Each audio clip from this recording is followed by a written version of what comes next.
Hello friend, कैसे हो आप लोग। आज हम बात करने वाले हैं एसएससी जीडी के प्रीवियस ईयर क्वेश्चन को सोल्व करेंगे। Question number 4। तो हम इसको देखते हैं।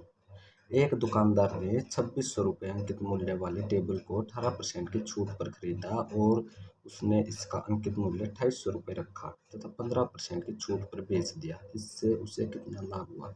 तो सबसे पहले देखो फ्रेंड कि ये जो इसका एमपी है वो दे रखा है 2600 रुपये और टेबल को 18% की छूट पर खरीदा है, तो डिस्काउंट परसेंट जो है वो है 18%। तो सबसे पहले हम ये पता करेंगे कि उसने कितने रुपए में खरीदा। हम इसका सीपी पता करेंगे। अगर 2600 रुपये एमपी है, 18% का डिस्काउंट दे दिया, तो इसका मतलब कि उसने 82% में खरीदा होगा। दो जीरो से दो जीरो कैंसिल आउट हो जाएंगे और 26 की 82 की मल्टीप्लाई करता हूँ तो 26 दूनी 52, कैरी का 5 और 26 अट्ठा हो जाएगा 208, 208 और 5 213, यानी कि उसने 2132 रुपये में उस टेबल को खरीदा होगा। अब कह रहा है उसने इसका अंकित मूल्य 2800 रुपये रख दिया। वो खरीद के 2132 रुपये में आया और 2800 रुपये उसने एमपी रख दिया और 15% की छूट पर बेच दिया। देखो अगर फ्रेंड डिस्काउंट परसेंट दे रखा 15%, खरीद के ला 2132 रुपये में, मार्केट प्राइस रख दिया 2800 रुपये, डिस्काउंट परसेंट दे दिया 15% पूछ रखा है, इससे उसे कितना लाभ हुआ। तो हम यहाँ पे देख लेंगे उसने बेचा कितने में होगा। अगर 2800 उसका एमपी रखा है और डिस्काउंट परसेंट 15% है तो 15% की वैल्यू क्या होती है फ्रेंड, 3/20, यानी कि उसने 20 एमपी है तो 3 का डिस्काउंट तो एसपी कितना हो गया 17। अगर मैं 20 एमपी लगा लेता हूँ, 3 डिस्काउंट लगा लेता हूँ तो एसपी हो जाएगा आपका 17। तो पता करते हैं 2800 का 17/20, दो जीरो से जीरो हो जाएंगे, 2 से कट जाएगा 140 बार में और 17 0 0, 17 × 4 = 68, कैरी का 6, 17 × 17 और 6 23, यानी कि उसने उस वस्तु को टेबल को 2380 रुपये में बेच दिया। खरीद के लाया था वो 2132 रुपये में। तो हम क्या प्रॉफिट पता नहीं कर सकते, कर सकते हैं। 2380 में से हम 2132 को अगर माइनस कर देंगे फ्रेंड तो हमें लाभ पता मिल जाएगा। 10 में से 2 गया 8, यहाँ बच गया 7, 7 में से 3 गया 4 और यहाँ 3 में से 1 गया 2, यानी कि 248 उसका लाभ हो गया, जो कि आपके ऑप्शन नंबर डी में दे रखा है। तो अगला क्वेश्चन देखते हैं फ्रेंड। 1800 रुपये में एक वस्तु को बेचकर मिला लाभ उस लाभ की तुलना में 3 गुना है जो इसे 1350 रुपये में बेचकर प्राप्त होता। वस्तु का क्रय मूल्य हमें बताना।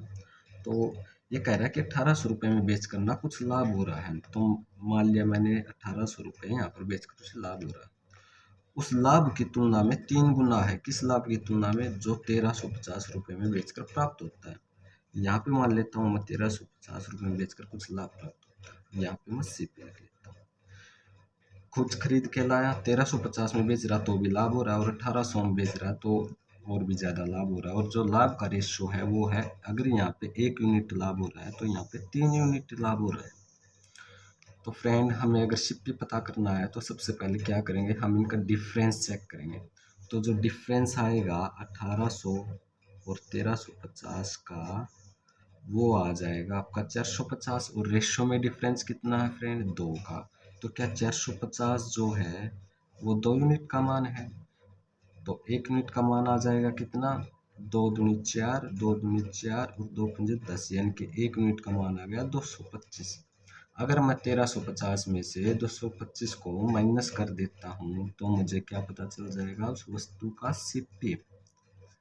तो माइनस कर देता हूँ, 10 से 5 गया 5, यहाँ 4, 4 से 2 गया 2 और यहाँ 3, 3 में से 2 गया 1 और 1, तो 1125 जो उस वस्तु का सीपी आ जाएगा फ्रेंड। क्वेश्चन नंबर 6 देखते हैं फ्रेंड। रघु ने 100 रुपये में 12 की दर से कुछ पेन खरीदे और 135 रुपये में 15 की दर से समान संख्या में पेन खरीदे। ₹260 में कितने पेन बेचने पर उसे 20% का लाभ होगा। तो फ्रेंड सबसे पहले हमें जो है एक स्ट्रक्चर बनाना है, और वो स्ट्रक्चर बनेगा प्राइस और आर्टिकल का। मान लेता हूँ ये प्राइस है, आर्टिकल प्राइस कितना 100 रुपये में 12 किधर 12 आर्टिकल खरीदे, और दूसरी बार 135 रुपये में 15 आर्टिकल खरीदे। और ये कह रहा है समान संख्या में, यहाँ पे आर्टिकल समान नहीं है तो हमें इसको समान करना पड़ेगा। तो इसको समान करने के लिए मैं इसको 5 से मल्टीप्लाई, इसको 4 से मल्टीप्लाई, तो ये हो जाएगा 12 पंजे 60 और ये 15 चौके 60। अगर ये रेशो में 5 से मल्टीप्लाई किया तो यहाँ भी 5 से होगा, यहाँ भी 4 से हो जाएगा। तो 100 पंजे 500 और 135 चौका 5 चौका 20, 2 कैरी का 4 3 12 12 और 2 14, 1 कैरी का 4 1 कम 4 और 1 5। अगर मैं टोटल देखूँ फ्रेंड तो 1040 रुपये में उसने 120 पेन खरीदे हैं। कभी भी आपके अगर ऐसे क्वेश्चन आ जाते हैं जिसमें कुछ आर्टिकल दे रखा है, पैसे दे रखे हैं और प्रॉफिट या हानि परसेंटेज वगैरह दे रखा है, पूछ रखा है, तो इसका सबसे बढ़िया पेनास या रामबाण इलाज है मेरे पास एक बहुत ही अच्छा फॉर्मूला। और फॉर्मूला ये है फ्रेंड कि प्राइस 1 बटे क्वांटिटी 1 मल्टीप्लाई 100 प्लस या माइनस प्रॉफिट या loss percentage is equal to price 2 बटे क्वांटिटी 1 गुणा में 100 प्लस या माइनस प्रॉफिट या लॉस परसेंटेज। बस आपको इस फॉर्मूले में वैल्यू रख देनी है, आपका क्वेश्चन बहुत ही आसान हो जाएगा। तो प्राइस 1 देखते हैं 1040, और क्वांटिटी 1 जो है कितने खरीद के लाया 120 खरीद के लाया, और खरीद के लाया है तो इसका मतलब 100%, जो हमने यहाँ लिखा है उसको ना कोई लाभ हुआ ना प्रॉफिट हुआ तो 100% हो जाएगा। इज इक्वल टू प्राइस 2, ये कह रहा है 260 रुपये में कितने पेन बेचने पर उसे 20% का लाभ होगा। तो प्राइस 2 कितना हो गया 260 रुपये। कितने पेन बेचने पर, मान लेता हूँ क्वांटिटी 2 जो है वो है एक्स, कि एक्स पेन बेचने पर 20% का लाभ होगा। 20% यानी कि 100 से रिलेट करना है, प्रॉफिट हो रहा है तो 120। तो फ्रेंड इसको सिंपलीफाई करते हैं, 120 से 120 कैंसिल आउट हो जाएगा, और 0 से 0 कैंसिल आउट हो जाएगी, और 26 चौका 104 होता है, और 4 से 25 बार में चला जाएगा, तो x की वैल्यू कितनी आ जाएगी फ्रेंड 25। तो इसका मतलब उसको 260 रुपये में 25 पेन बेचने पर 20% का लाभ होगा, जो आपका करेक्ट आंसर है।